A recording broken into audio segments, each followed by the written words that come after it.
mana ummata oromoo irratti gubuun har'a in eegalle kaleessa aadeefatanii jiru nafxanyooti jechuudha. Nafxanyooti kaleessa aadeeffatan kun immoo har'a nafxanyaa ta'uudhaan kan tajaajilaa jiran ppitiin akka kitaabileen ibsanitti duulli lola minilikiin oromoo irratti bane dura baay'inni ummata keenya oromoo miliyoona 10 ture.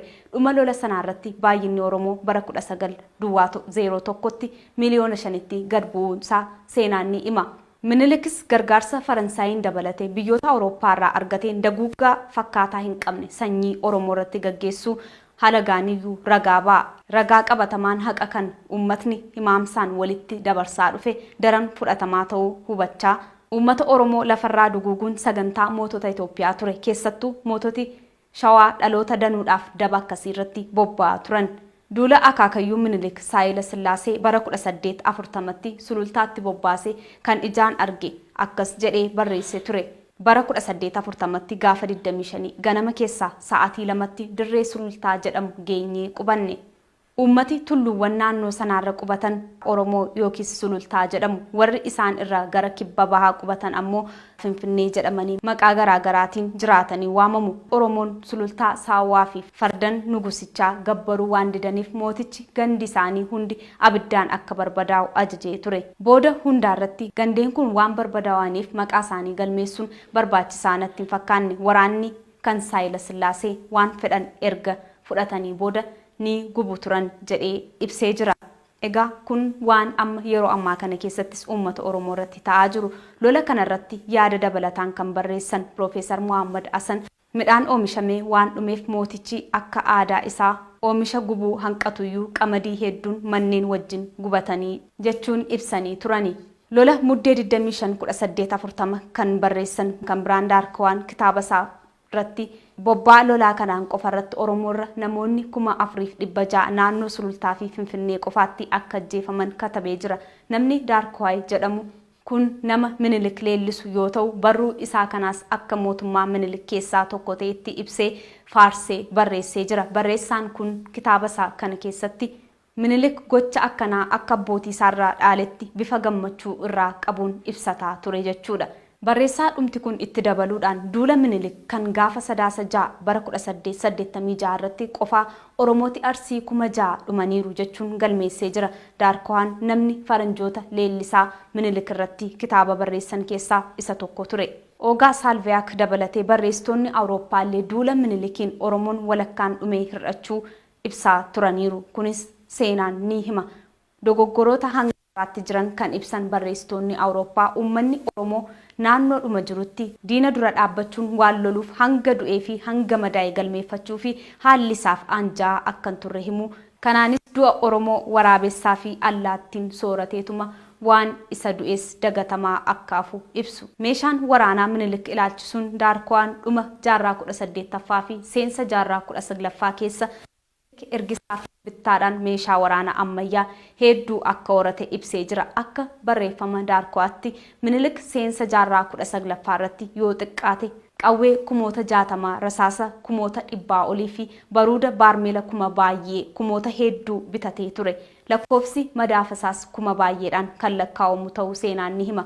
Kun hundi daangaa Itoophiyaa eeguuf miti akkuma har'aa kana meeshaa oromoo loluuf bitamudha.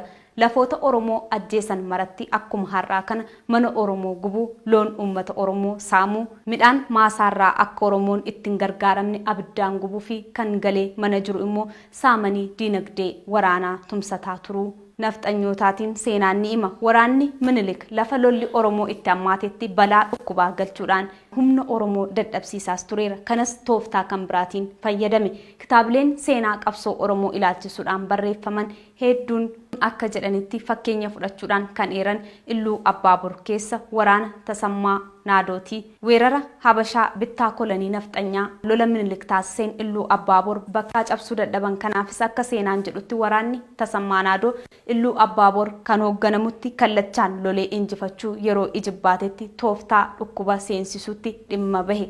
Kanneen dhukkubarraa afan ammoo rasaasaa fi gooraadeedhaan obbaafachiisee jedha. falaa fi malli kun akka gorsitoota Awurooppaatiin kennameefis seenaan ni eera. Kun egaa har'allee bakkoota hedduutti qabsoo uummata Oromoo injifachuu yeroo dadhaban tooftaa akkanaa fayyadamaa akka jiran waahila minilik kan ta'e barreessichi Daarkwaan kan barreessirraa kan hubatamu. Oromoon duula minilikirraa hafe miliyoona 5 isaanis akka garbaatti Awurooppaatti akka gurguramanis taasifameera. Kanneen duula waraanaarraa hafan akka garbaatti biyyoota Awurooppaatti gurguramuudhaan qawwee fi rasaasaan geddaramaa turuu barruun Daarkwaan ni hubachiisa. Minilik baay'ina garboota qabuutiin dureessa kan jedhamu bara isaatti garboota 70,000 qabatee akka ture himama. Barreessitoonni Minilik leellisuutti haqa Oromoo ibsan akka barreessanitti Oromoon akkuma loon isaatti gabaa baafamee gurguramaa turuu hubachiisu. Kun egaa sirna nafxanyaan Oromoo irratti geessiste sirna Minilik. Lammiin Ingiliz Doonaald Smith namni jedhamu koloneeffattummaan jireenya Oromoo Arsii akkam akka faalleessee fi akka garbaatti ilaalamaaf gurguramaa akka turan yoo ibsu biyyi uummanni lola jaallatu sun keessa garmaaman kun meerre tasumaa hin jiru. Kan nuti agarre uummata hedduu nama gaddisiisu ture. Waggoota 4 qofa dura uummata hedduu bareedaa fi boonaa akka turan irraa mul'ata. Haala irraa keessa jiran yeroo fi dagachaa ija babaasanii suuraa seenaa duraan qabaachaa turan nuu himutti guddaa gammadu turan. Oromoon Arsii akkuma kan bakka biroo akka garbaatti ilaalamu gabaayyuu baafamanii ni gurguramu jechuudhaan kan halaala taa'ee dhagaa tureef yeroosuma gara Oromiyaa seenee arge wal faalleessuu ibsee barreessa. Jecha nama kana yeroo sanarraa Minilik dippiloomatii Ingiliz waliin yoo uumetti uummata Oromoo bineensa fakkeessee addunyaaf ibsaa turuusaatu hubatama. Gama biraatiin ammoo akkuma Minilik addunyaatti uummata Oromoo akka bineensaa fakkeessuudhaan agarsiisaa ture. Biyyattii sana keessattis Abiyyi Ahimad yeroo garaagaraatitti akka waan uummanni Oromoo nama qalu akka waan uummanni Oromoo sabaan qoodee uummata dararuu fi ajjeesuutti al tokko gullisoo keessatti taatee raawwateen habashootatu miidhame habashootatu ajjeefame jechuudhaan miidiyaalee irratti pirezidaantii biyyattii irraa kaasee hanga kaadiroota ppiitti gadda isaanii ibsachaa turan jechuudha. Garuu Matakkal keessattis ta'e Walloo Baatee keessatti uummata Oromoo ajjeefamaa jiruu fi jumlaadhaan uummata Oromoo dargaggoota Oromoo qeesaanii qotee bulaa ooyiruu isaa irratti ajjeefamaa jiruuf homaa naasuu rifaatuu hin godhanne. Kana malees waraanni maqaa raayyaa ittisa biyyaa jechuun of waamu manneen uummata Oromoo waggaa 2 fi walakkaasitti bifa sukkanneessaan gubaa jira. Keessumattuu manneen jireenyaa uummata Oromoo kibba Oromiyaa, Gujii, lixa Oromiyaa, Wallaggaa bakkoota garaagaraa fi Illuu Abbaaboor keessatti humna waraanaa sirna impaayera Itoophiyaa bulchu PP tiksuuf dhaabbataniin gubataa jiraachuudha. Keessaa'u humna addaa Oromiyaa jechuun kanneen of waaman. Kana hunda dura garuu bara aangootti dhufe Abiyyi Ahimad as ba'ee karaa nagaa malee karaa qawwee fallee akka hin jirre irra deddeebiin dubbatee jira. Guyyaadhuma kaleessaallee mana ajajaa waraana bilisummaa Oromoo zoonii lixaa kan ta'e Jaalmarroo mana maatii duraa gubanii jiru. Maatii isaas guutummaa guututti hidhanii jiru. Oromiyaan egaa maal keessa jirti? Kaabni Oromiyaa Walloo manneen Oromoo humna loltoota Affaariin gubataa jira. Lubbuun ilmaan Oromoos ba'aa jira. Oromoo Walloo aanaa baatee Araddaan Hablaaloo qeessaarraa buqqa'aa jira. Gama biraan lixni Oromiyaa Wallagga lixaa fi Qeellam Wallaggaarraa tajaajilli neetworkii cituun baatileen lakkoofsisaa jira.